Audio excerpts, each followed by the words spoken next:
Yeah, it's kind of a slutty outfit, but it's fine. I think it's fine.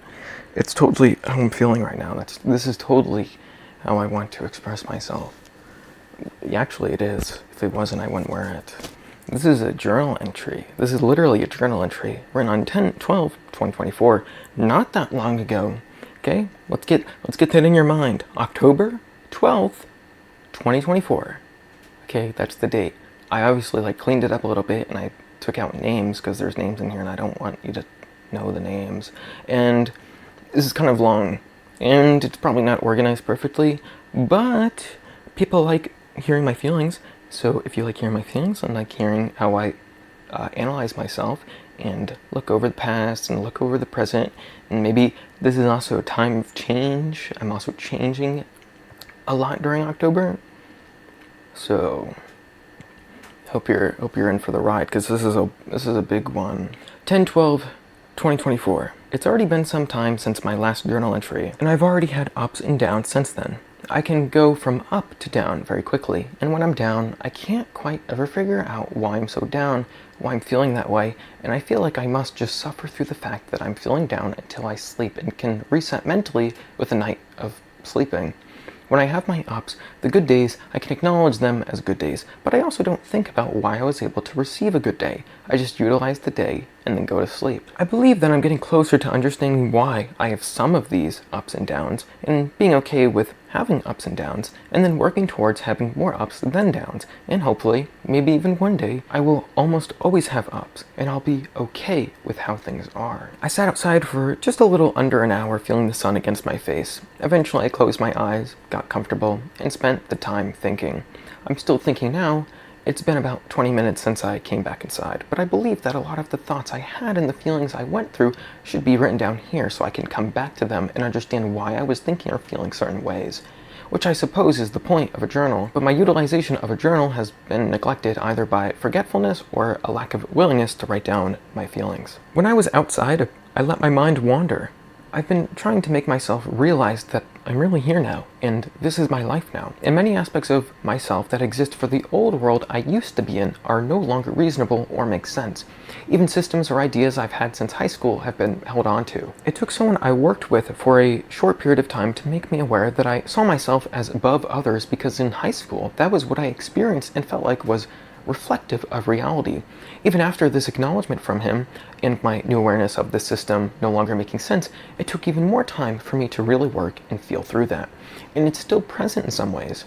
Before getting into the fact that I have a median that's more negative than positive, and I lean into that automatically currently, I also play into that by saying things that would make another individual believe that I'm above them in some way. While I may not actually believe that, and I could say that I don't think in that particular way, if I speak in a way that promotes that, the other person won't want to speak to me. I went for a walk with X to a coffee shop a few days ago, and this was the day after the party, and he was hungover and was not feeling well already, and I knew this, but was not acting appropriately for it. I was acting negative, and admittedly, automatically, so I was negative and my words would make him believe that I genuinely felt like I was above him. So even though I don't think this to be a reflection of reality, it wouldn't matter to him because he isn't in my head, and even if he were, that wouldn't be enough. While at the shop, he tried to understand me and my moods, because my moods tend to swing, and he was trying to understand that, because although I wasn't aware of it, he was aware that I was being very negative, and it was probably insufferable to be around me then. But he cares about me, so he wanted to try and understand me instead of pushing me away. On the way back, and during the chat, it hurt me a lot, because it made it sound like he didn't like me, the individual, the person. That's what it felt like. It felt like he was trying to hurt me, but that wasn't the case. He wasn't trying to hurt me, and I wasn't trying to hurt him, but I did hurt him, without even thinking about it. If I were in his position, I probably would have tried saying something similar, because I would want the friendship to work, but I also don't want to be hurt by the other person, nor do I want to be drained by the other person. I didn't really understand what he was trying to tell me then, so when we got home, I was unable to do very much.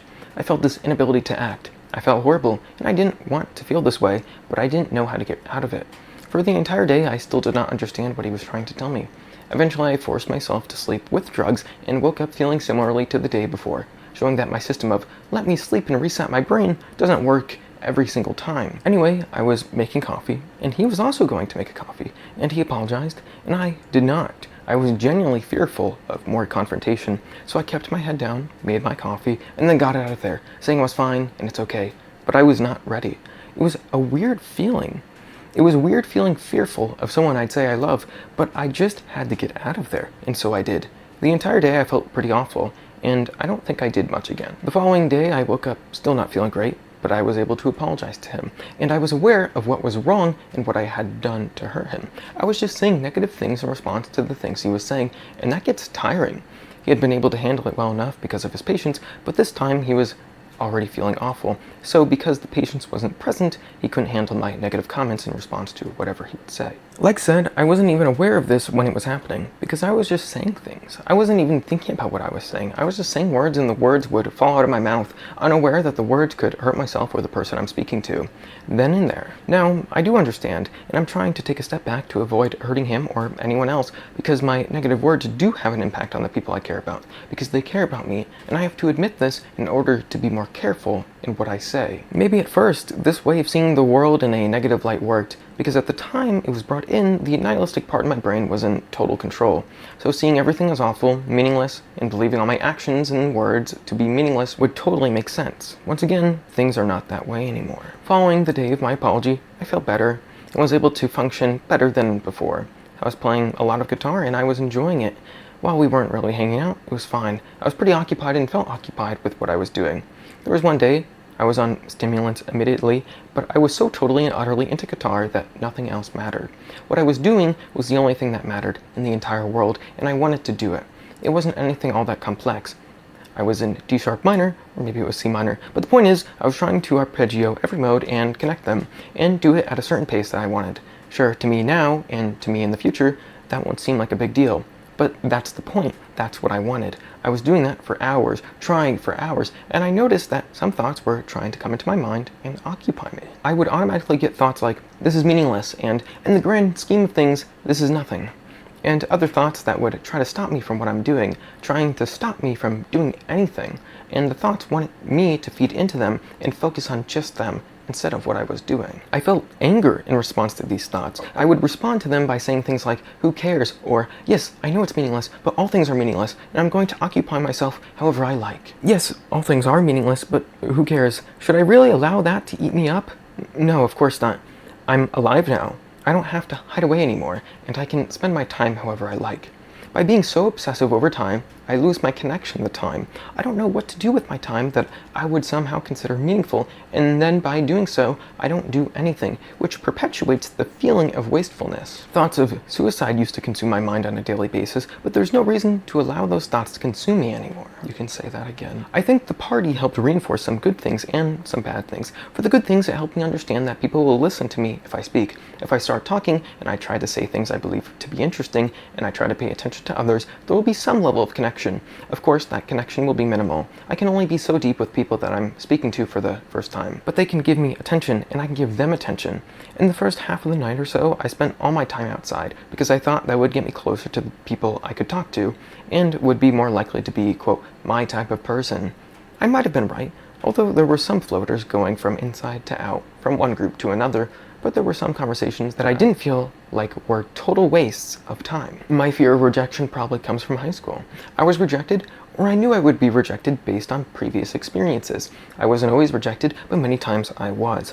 I couldn't connect with the people there. They weren't there for me, maturity-wise, or even with the complexity of their ideas.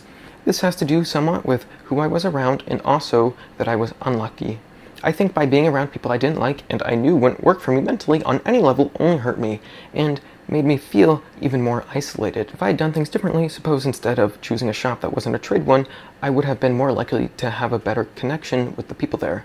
Or maybe not even a better connection, but less likely to be rejected for the most basic of things, things that wouldn't ordinarily have mattered at all, like sexuality. However, it already has passed. I've already been out of high school for over a year, and I may have not made the best choices, but it's already over.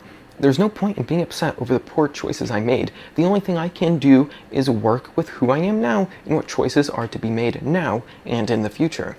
I can hold on to the systems that might have made sense in high school, or I can move on to the new world that I am now a part of. Back to the party. The first half, like I mentioned, was okay. The later half really worked for me.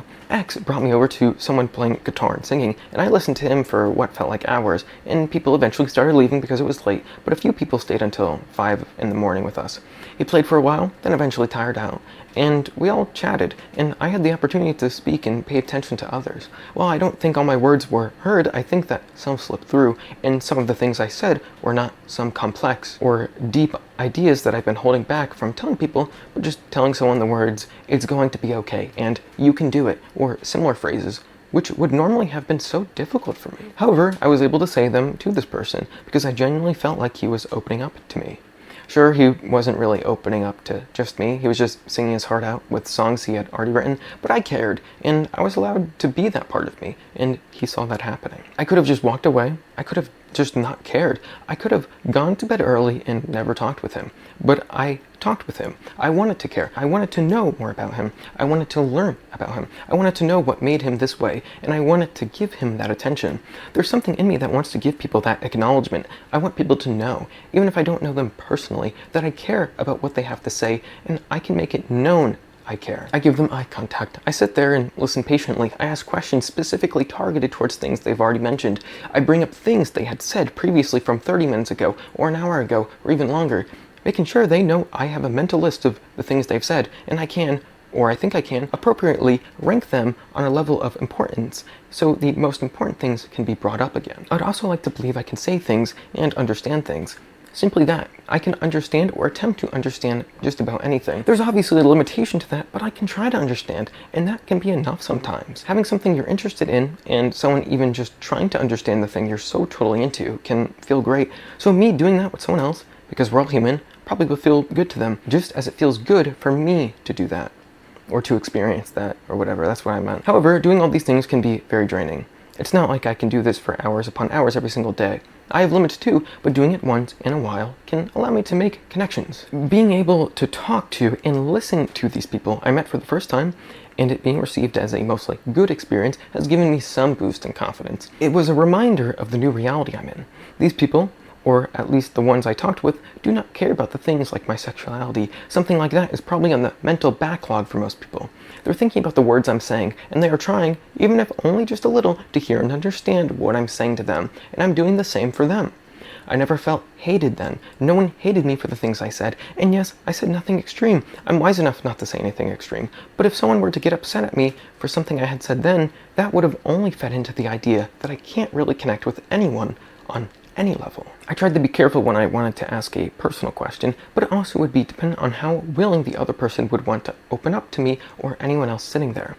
If they were being open with me, I'd still want to be careful, but I could ask a person a question and get a little deeper. I could showcase my own level of personal experience and understanding so that they know they're not alone in respect to that specific thing. I could always get better at conversation, and I would like to believe I will, but if I let myself slip into a negative way of thinking, then no one wins, and I hurt myself and the others around me, which has happened before with people I cared about, and they wanted to get away from me because it was too taxing on them to go through that all the time. While outside, I've realized there are at least two main factors that I'm aware of that have impacted my ability to talk with others. One, already being mentioned in this entry, that being bad experience in high school. The other was the things I learned from my parents that made me believe that everyone was bad and I couldn't trust other people. I have already written about this, but I want to reiterate it again because it's still impacting me, even with my awareness of it. They made it seem like other people are out there to harm you, or specifically me, and that's why I can't have those connections, or any connections for that matter. Even when I was going out with Z for the interview, I wasn't even acknowledged as an adult. It was like I was a child, and he had this whole big plan to murder me, and they needed all this information on him in case something went wrong. It really made me feel like this child that had no control over their own life, and that made me feel so totally awful. How could I, at 19 years old, still be seen as this child? What hurts most of all is that, even if I wanted to bring up the reality of the situation, I would not be heard, I would be ignored, and be told that I really don't know anything, and if I don't like it, I should leave. Yeah, well, Yeah. The only person they haven't been so interrogative of has been why. But with her, they also had the belief that I was going to date her, or that she wanted to date me, and that's why we were hanging out. It's so weird because they never asked for her phone number or asked for more personal information. Like they do with every other person, because they're crazy. Maybe there was something going on behind the scenes, but they never got that deep. And I was able to drive to a place, no questions asked, if I told them I was going out with her for, quote, a hike. Whether it was a hike or not, they wouldn't have any way of knowing, but I also wouldn't be questioned. I wouldn't be asked for, quote, pictures or further investigation. Just things like, how was it? Was it a good hike? Did she have fun? I think because of this, it also reinforced that I could not have a friendship of someone that was the same sex, because then it must be investigated. Surely the man is going to do something bad, but not the woman? Sure, I could break down why they had these beliefs. For one, the constant media consumption on my mother's side definitely made her believe the world was terrible, violence was always increasing, and the world was going absolutely insane and no one was to be trusted. My dad probably didn't consume media to the same level of my mom, but it still was probably having the same level of impact. He would always want to know where I was going, even with why. Well, my mom didn't care, which was surprising to me. They always needed to know where I was going, with whom. I remember trying to have a conversation with my father before he eventually went off to play his fucking race game, but essentially my sister had left the house because he had been bothering her about the internet, so she decided to go somewhere else, and neither parent knew where she had fucked off to. They obviously were upset over this, very upset, because they wanted to know where both of us were, at all times, and with whom. I was in the kitchen making something to eat, and my dad thought I might know, and was trying to investigate me and find out if I knew where she was, and I didn't. And for one thing, he was upset that I didn't know, that my sister and I have very little connection, and also the fact that she was an adult and could go where she wanted. He just wanted to also reiterate the fact that this was his household, and that you would have to follow his rules because he allowed you to live there, without paying rent. I tried talking to him about something with a little more complexity, but that died out once he didn't hear anything I said, and eventually tried bringing God into the conversation. Even though I would play around and entertain his godly speeches, he went off to play his game. It's funny, I could keep talking to him, and I had a willingness to speak with him, even if I knew it was of cost to me, of no benefit to me, but I'd still do it, and he wouldn't. He found more value in playing the video game than of speaking with me. How could I have a connection with someone like that? It's not like it was something new either. He never really wanted to have a conversation.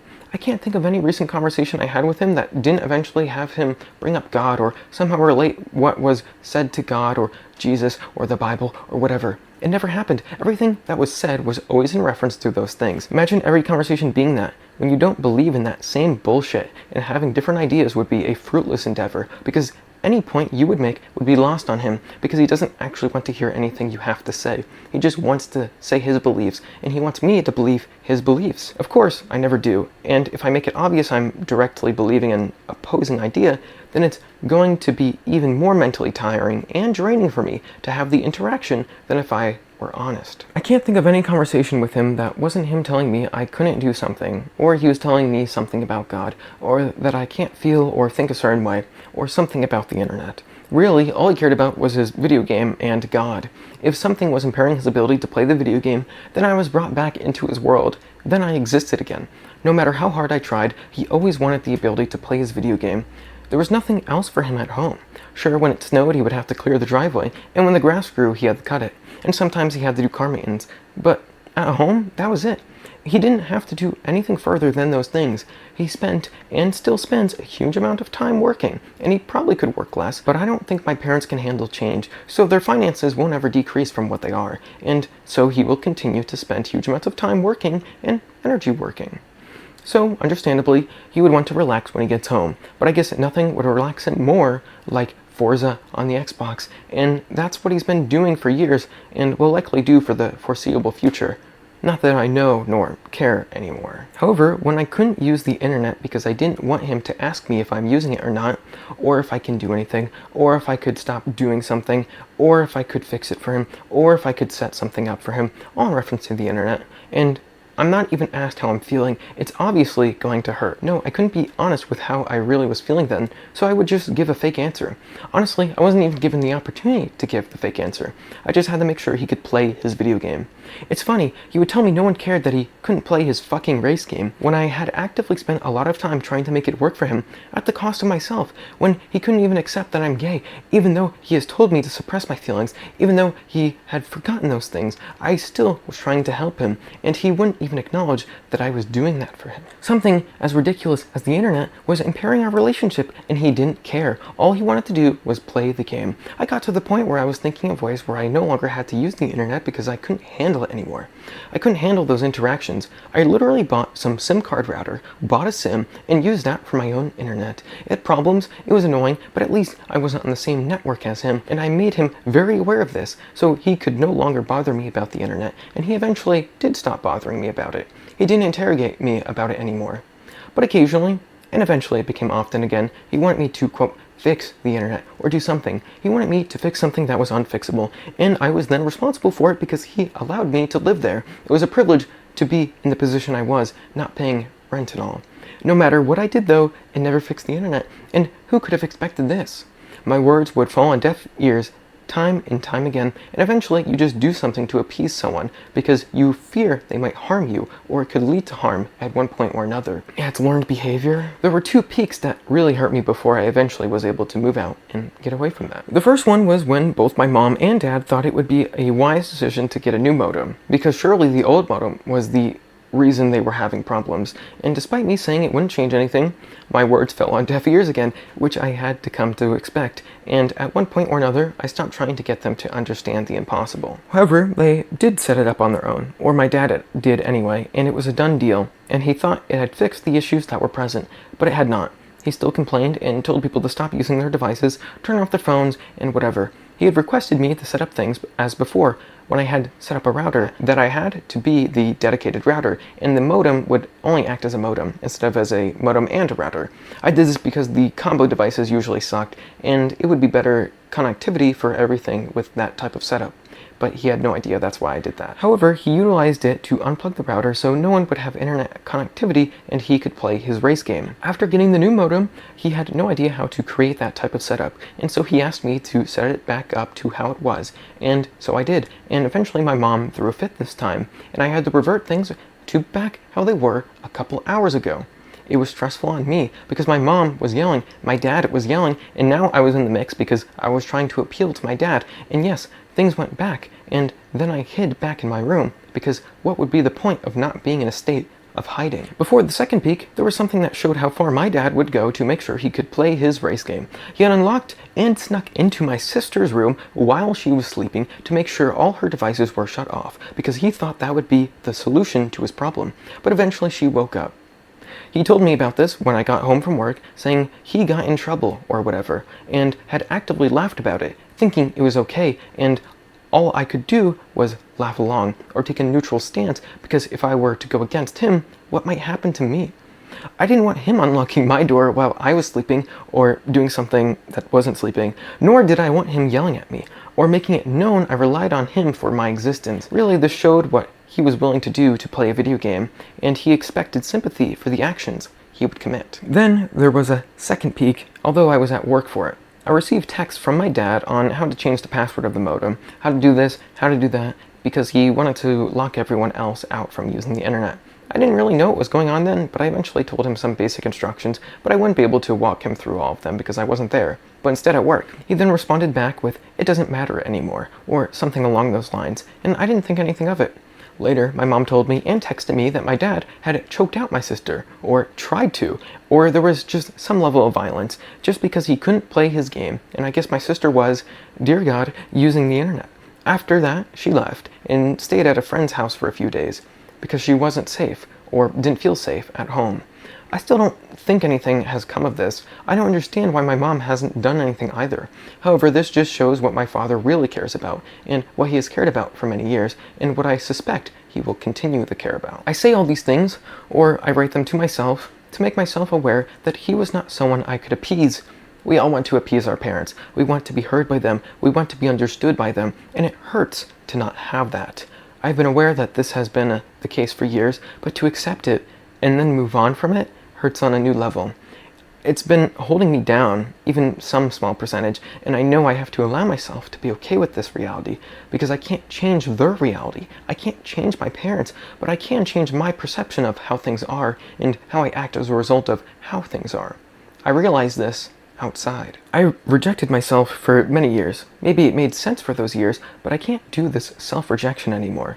Yes, I couldn't connect with people. They didn't hear anything I said, whether it was my parents or people online or kids at school. No one could hear me, and I was always being judged for being different in some way. This was teaching me that no one wanted me, which wasn't even something that was clearly defined, and still is not clearly defined, because I am still changing. The point is, in this rejection, I've been unable to love myself. I've hated myself. I've hated myself because I felt the people around me hated me. They didn't like me. They didn't like the things I had to say. They didn't like how I carried myself, and I couldn't appeal to them other than being something I didn't want to be. I can't reject myself anymore. I realize this. I realize it's okay to be me, and I realize that not everyone hates me. I think being in such a little town with very little people to connect with only further hurt me. I had such limited ways of finding others to connect with me. Especially during high school, I couldn't do anything but try to connect with those people, and so I tried connecting with people online, and that was the closest I could get. Even with those connections online, I was still rejecting myself. I was still hating myself. I was still hating the parts of me that have no reason to be hated, and it's hard to talk or have a conversation with someone who doesn't want to show you who they really are. It's tiring to be someone you aren't, and that was all my energy, being this mask that wasn't really me. I felt like there was no other choice, and I had to hate the part of me that really just wanted to love me. It just wanted to be okay with being there, with being me, with being a part of me. And so I would try to shove it into a mental corner, and that would hurt me more and more with time. Maybe it made sense to do this self-loathing when I was around others that genuinely disliked or hated me, or even if I thought they might hate me. But I have to open my eyes to the new reality. I'm not in high school anymore. I'm not at home anymore. I live somewhere else now. These people don't hate me. They don't have any reason to hate me. They are far more mature than both the kids in high school and my parents, and they aren't caught up on silly things like sexuality. Yes, there will be people who do care, and there will be people who are immature, because those people will exist wherever you go. But I can also choose where I go, and I can choose who I'm going to speak with. I'm not forced into a certain building with certain people for 4 years. I can go to places where I expect to find certain people, and if I learn that I can really open up to them, then I will. If I can't, there are so many other people that I can search for.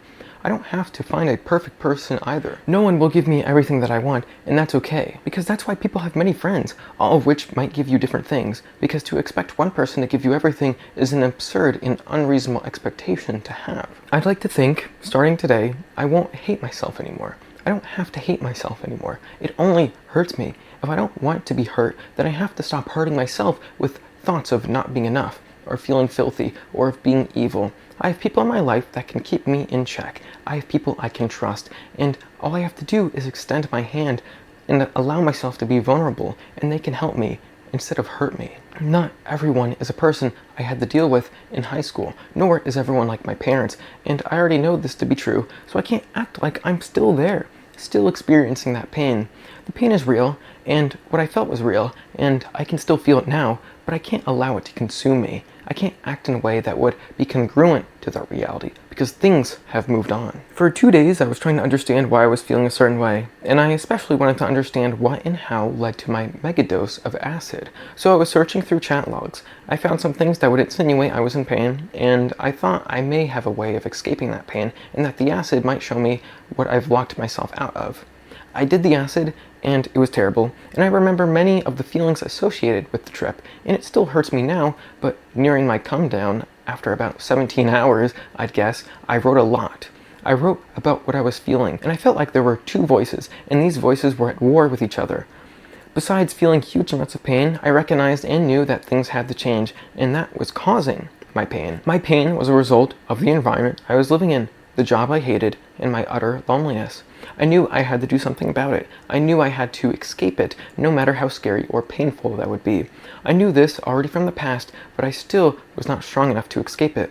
After the trip, I was too weak to do anything, but maybe, even just a little bit, that trip made me recognize what was really hurting me, and I could choose to allow it to hurt me, or I could use it as a catalyst to make me believe I could escape that pain. Now, I've made the choice. Yes, you might say that fate has played a part in helping me get into this position. Maybe I was just lucky, but I also had to try very hard. I had to do many things that horrified me. I did them, and I've written them down here already a few days after doing them, but now the choice has been made. I have chosen to leave. I have chosen to no longer hate myself. I have chosen to no longer be lonely. I have chosen to help myself. I have chosen to love myself.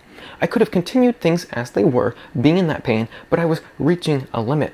I bought drugs that would allow me to commit suicide because I was ready, I was there, and I was going to do it. But something inside me did not want to die, and that facing the fear and the pain of my life was going to be easier than committing suicide. And it seems that reality was the case, and the proof is the reality I'm living in now.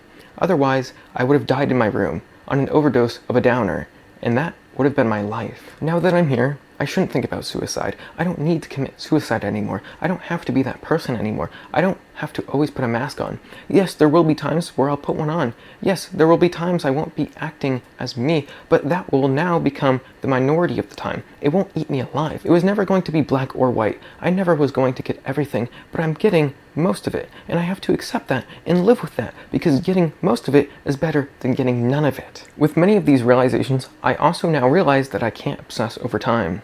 I mentioned this already, but I want to reiterate again. Some things actually will have to take time, and I have to be okay with them taking time. I'm comparing myself to people who are not from where I'm from, have not been through what I've been through, and have not had to deal with the pain I've had to deal with. Similarly, there are people who are from where I'm from and have been through what I've been through and have had to deal with the same pain. If I talked to someone like that, would I be upset at them for where they were in life?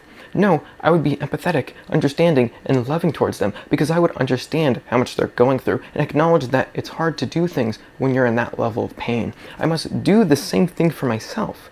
If I would do that to someone else, I have to treat myself the same. I might have thought that being harsh on myself would promote me to work harder, to push through the pain, and that if I tried to ignore the pain, it wouldn't have power over me. If I just tried harder and harder, pushed harder, and was distracted enough, then everything would be okay. If I could do something good, anything, then it would be okay. However, nothing ever came fast enough. I could spend hours on things, and I wouldn't be given the arguably immediate results that I wanted, and that's just a reality of the things that I care about. I care about guitar, I care about drawing, I care about writing, and all of these things take immense amounts of time to be even mediocre at. And I have to be okay with this. I have to be okay with spending years on all of these things just to be okay at them.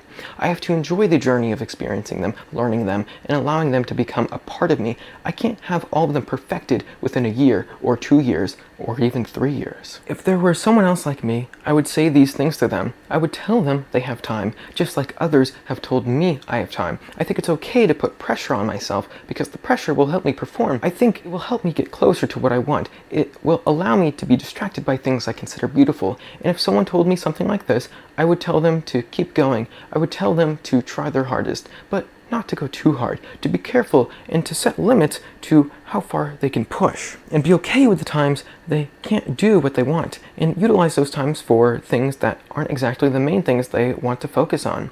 That's what I need to do for myself. I won't always be able to do what I want, and so I have to be okay with other things happening during those periods of time, because those other things will impact the main things, and they will impact who I am and what I want and where I'm going. It only goes to show these things will take even more time, because I can't spend every single day, 18 hours a day, working towards something, which doesn't even have an end goal. I have no end goals. I'm just doing the things I do because it feels right to do them, or so I tell myself this, and if this is the case, then I have a whole life of doing them. I can't imagine where I'll be in a year from now, so what about 10 years from now? 20? I have absolutely no idea what will happen to me. I have no idea what will happen to the external world. I have no idea what kind of connections I will make. I have no way of being certain of any particular path. However, what I do know is that I will be doing something. Something will be occupying my time. Why can't I be okay with things occupying my time and simply being? I've been aware that I have always wanted some ultimate salvation, something to save me, or someone to save me, that would take away all my problems, but that thing does not exist. There is no ultimate solution. There is no ultimate answer to all my questions. There is no ultimate anything. All I have is the ability to try. I can try and try for a lifetime, and I know even with 1,000,000 lifetimes, I wouldn't be satiated. I would still want more, because I'm human, and that's the reality of being a human, or at least me. So knowing this, I have to be okay with this. I have to be okay with the reality that all I want out of life is to be obsessed and so totally into something to forget the reality around me, to allow my mind to wander, to allow my mind to focus on the thing I've placed right in front of me and try my hardest with that thing. And I can't really do anything other than that. I can't save the world, but I can save myself, and I can try to help a few people, and I can try to make a few people around me feel okay. Yes, I want to create beautiful things now. I want to write beautiful things now. I want to play instruments with ease, but I know similarly I won't ever have these things because I would never allow myself to have them, because that would mean I stop at one point or another. I do fear death, and I fear the end of me, and I'm also aware that I don't really matter in the grand scheme of things. However, I don't see things in the grand scheme of things. I don't have the perception of the universe. I have the perception of me, the individual, and so I shouldn't act in a way that would promote the former idea, because it only hurts me. I have to be me. I have chosen to live, and so I should live in a way that is in agreeance with this. I have to be okay with spending hours every day on something like guitar, getting to a certain point, maybe even 5 years down the road, and feeling okay to move on to something else. I don't need ultimate answers from guitar. I don't need ultimate answers from writing, from drawing, from what I read. I just need to feel okay. I think that's what life comes down to, just trying to make yourself feel okay. I wanted to feel like I was special, that my pain was special, that somehow I could make my actions ultimate or beyond everyone else's. And that's what the art that I enjoyed took. I don't remember what this means. I don't know what art that I took I don't know what this means. However, that's really not it. Those people making beautiful things have just been trying to make beautiful things, and with time and energy, they had done it. They didn't do it to be noticed by others. They did it for themselves. They wanted to make beautiful things for them because there was nothing else for them to do. What else are they to do? We are blips in comparison to all the time left in the universe, but we aren't seeing things from that perspective. We see things from our ant-like perspective. We are limited in our perception, and we can obsess over how we can't have things beyond our human capacity, or we can be okay with it and work with it and do our best with it, because otherwise we're just going to make ourselves upset that we're never going to be enough. Like, yes, of course you're never going to be enough if enough to you is to be omnipresent, or to have some ultimate knowledge or understanding, or to be something beyond everyone else, or to spread some ultimate message, or to be beyond your humanity. And if you obsess over these things, you really don't feel like enough. And even when you are enough, but you have to set your expectations correctly. You have to be okay with your limitations. You aren't a prodigy that can learn things overnight. But even if you were, would that be enough if you continued thinking in this way? Of course not. You would just go on consuming everything you could on a daily basis, trying to get more, but you would never have enough. Because even if you were that, you wouldn't have enough time to consume all the things available to you. Even if you never forgot anything, even if you remembered all the things you consumed, all interactions, all smells, all feelings, and they were always a part of you, and you could handle them at all times for an indefinite amount of time, you would only be able to do that for about 100 years before dying. If I know this, then I should live in a way that actually makes sense, that's logical, that even if I were the most a human being could be, it still wouldn't be enough, because enough would require losing the things that make me human. But the only reason I would want those things is because I'm human. All that I ask of myself is that I can be okay with things taking time, that it's okay to spend days trying to heal, days trying to feel things through, trying to understand myself, because it won't come overnight. And I will continue to have those days that I feel high and those days I feel low. And I have to be okay with that, and I have to work with that reality, because if I don't work with it, it will only hurt me, because it won't stop. Or I should think in a way assuming it doesn't. If I want to spend the day just playing guitar, that's fine. And if the following day I want to play bass, that's fine too. If I don't want to play any music or instruments for a week, but I'm writing, or I'm reading a series of books, or I'm going out and talking with people, or whatever, I have to be okay with that. Because I think of all of these things as having some level of importance. I can't do all of them at once, and I have to be okay with that, because if I don't, it doesn't change anything. It's a choice of how I'm going to feel about what's going to happen. I don't say this to allow myself to slip into a person that does nothing all day, meaning something along the lines of playing video games all day, and I think that's a factor in my mind, pressuring me to be more, to do more, always, because I thought if I tried to keep that up, then I could get to where I want it to go, and I could avoid the person who wants to not care about anything and just let things be as they are, and I could stop chasing anything. However, I'm really not that person. I'm not like V. I don't want to smoke weed all day and play video games. That's not me, and I have never wanted to be that person. I've only verbalized that because I've been in pain or in a low that would want to escape the pain, and what would normally help me escape that pain wasn't working, and I wanted something that would work. When really, all I've had to do is be okay with spending some time feeling things through and then getting back to where I want to be, even if it takes time. Of course, I need to mention that I have not spoken to a therapist or psychiatrist or anyone professional about these things, despite being aware that they have the potential to help me work through these feelings very well. They've worked with clients and know how human beings work. I wanted to believe that my problems were some special problems that were unfixable by someone that specializes in the fixing of people or attempting to fix them, and so that I wouldn't even bother with one because it would be a waste of time and energy. Of course, I would think these things without even trying. Now I understand it can be beneficial, and I shouldn't just allow it to fade away in my mind. If I had trusted Y more in the things he had said before, and if the things he has said to be true, and I have seen and experienced those things, then there's no reason for this to be an exception to the rule. Yes, I used to think about seeing someone in the past, and I was afraid to because I felt unable. I had no means of seeing someone without using my parents' vehicles, which they would know would be gone, and I would have to tell them where I'm going and whom I'm going to see, and all the information I could possibly give. And I could lie, but I have struggled to lie, and so I wouldn't lie. Even if I did this, I would want to use my father's health insurance, otherwise I'd be paying insane amounts for appointments, and I could not hide that. I was also just afraid of them finding out, and I had extended my hand for help before, and that was enough to teach me, with other interactions too, that it wouldn't work out the way I wanted, and I was truly on my own. That's another reason I'm here now. I can go out and get the help if I so choose. I don't have to be afraid of these people. It's their job to try and help me, and if one doesn't work, there are many more to choose from, and all I have to do is try. Right now I might be unwilling, but considering the drug use, it does scare me a little, and at the very least, seeing a psychiatrist might not be a terrible idea, so instead of using these drugs, I can have something that harms me less. And that's it. There's a lot there. There's a lot to unpack there. I'm totally aware that a lot of the sentences are weird, or there's like grammatical issues, or there's just issues. I've done the bare minimum to make it readable. Okay? So I'm sorry if it's not perfect. Hope you got something out of that. I think there's some important things there that I probably could, when I'm editing this, I will probably get out of, and I'll focus on those things, because despite this being a couple months ago, I just think by refreshing this, it helps me, because I still get the lows, and perhaps I'm in a low right now.